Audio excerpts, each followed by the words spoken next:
Hello everyone. Ayan, pupunta po tayo sa Baguio. And nandito tayo ngayon sa terminal ng Victory Liner. At ayan, sobrang daming tao guys. Sobrang dami at haba ng pila. Kasi nga po, holiday bukas. So pipila tayo. Hindi ko alam kung anong oras ako makakasakay. So sobrang haba ng pila.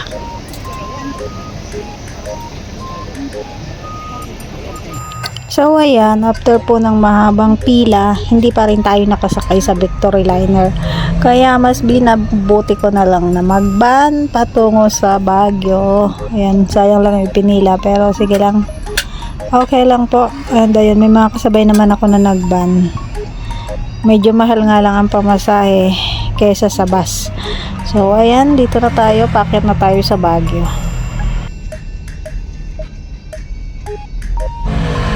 Sa bungad pa lang ng Baguio mararamdaman mo na yung lamig. Ayan, hindi kagaya sa ating pinanggalingan na probinsya. Yan, sa Quezon po kasi napakainit. Kaya talagang papasok na ako dito sa Baguio, maramdaman ko iba na talaga yung klima dito.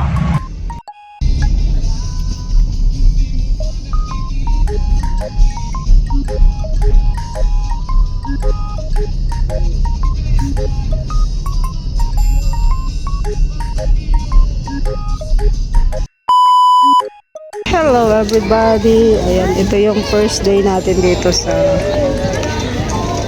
Baguio. Ito si Bero.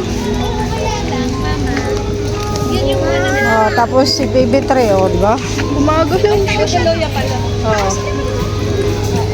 Nagalaw siya. Ito po kami sa Borham Park.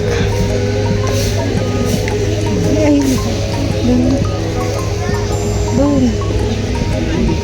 May mga kainan dito guys. So naghahanap kami ng pwede naming mabili na merienda. Tapos pwede ka rin umupo dito. Pagkatapos mong bumili ng pagkain,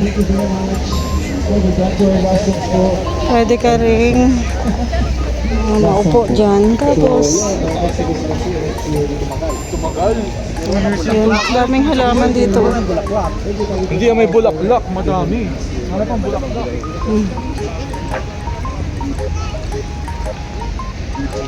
Daming halaman. Tapos maraming mga pagkain.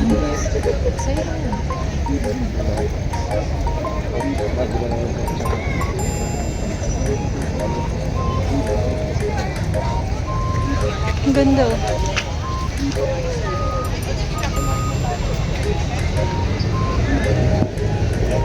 Hindi kami makahanap ng merienda. So, dito na kami. Kailangan namin makahanap ng merienda. Ay, ito na. Ito.